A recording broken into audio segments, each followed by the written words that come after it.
Hi guys, ito nga pala yung munti kong vlog ngayong araw na to. Ito, food extensions to na nakita ko lang online. Dalawang vlogger na sa ibang bansa yung nakita kong gumawa nito. Kaya tinry ko lang kung gagana siya. Meron ako nakitang mura sa Lazada, 300 plus lang to. Ah, Supposed to be 600 plus dapat siya. Ito, food extensions to.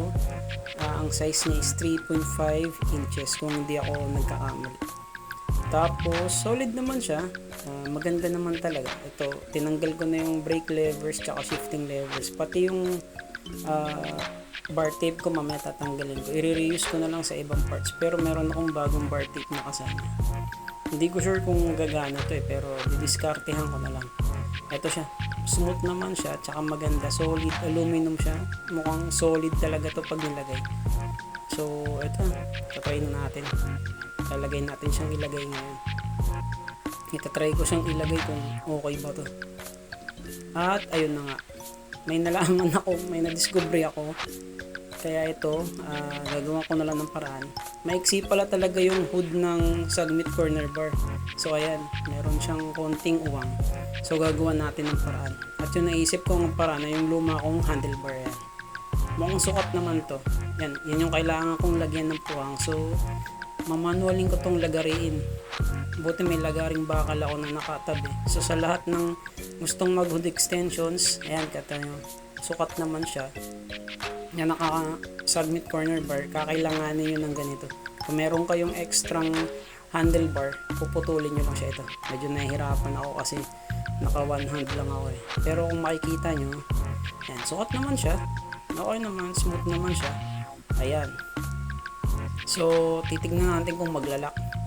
Tapos kung mailalagay natin ng maayos yung hood extensions. Ito palang hood extensions para sa mga hindi nakakaalam.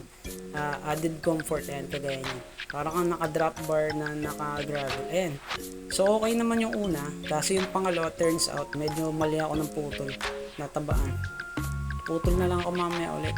Tapos ito, may luma akong handlebar grips na i-reuse ko lang. So, ito.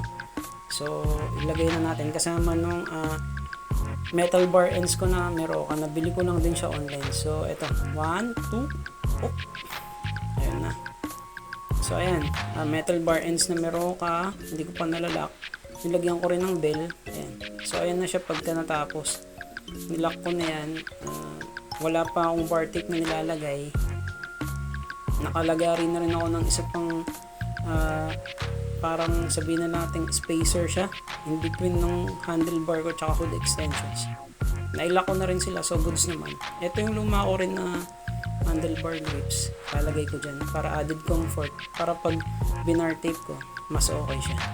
So tara, i-bar tape na natin ito. Tignan natin yung mangyayari.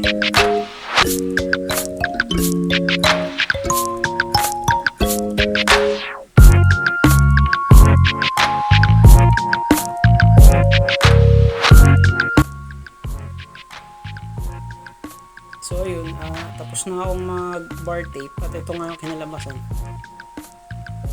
Wala lang kasi yung electrical tape pero meron naman siyang kasamang tape, medyo bitin nga lang. Ito, para sa akin maganda talaga siya eh. Tsaka good opportunity to para makapag-practice tayo kung paano mag bar tape. Kasi hindi naman talaga din ako professional na mekaniko. Pero ako lang din yung nag-aayos most of the time pag mga ganito lang yung problem.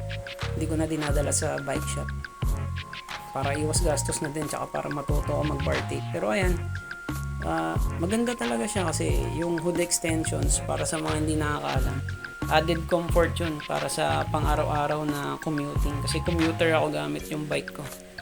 So okay siya para pag ayaw mo dito, meron ka pang option dito, mas chillax, tapos meron ka ng pang gravel.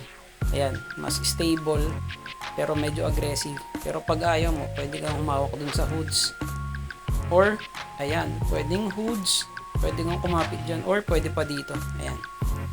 Abot naman yung preno, okay naman. So, maganda talaga yung nabili ko na hood extensions. Although 3.5 inches lang siya, ayan, pwede ka rin humawak dyan.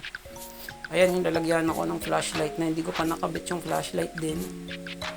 Medyo hindi pa rin maayos yung cables ko pero saka na yun. Inuna ko muna to. Sa lahat ng gustong mag-avail din ng ganito or gustong mag-hood extensions, ayan, lalo na yung mga nakasubmit corner bar, ngayon alam nyo na, magre-ready na lang din kayo ng extra spacers. Sana nakatulong to.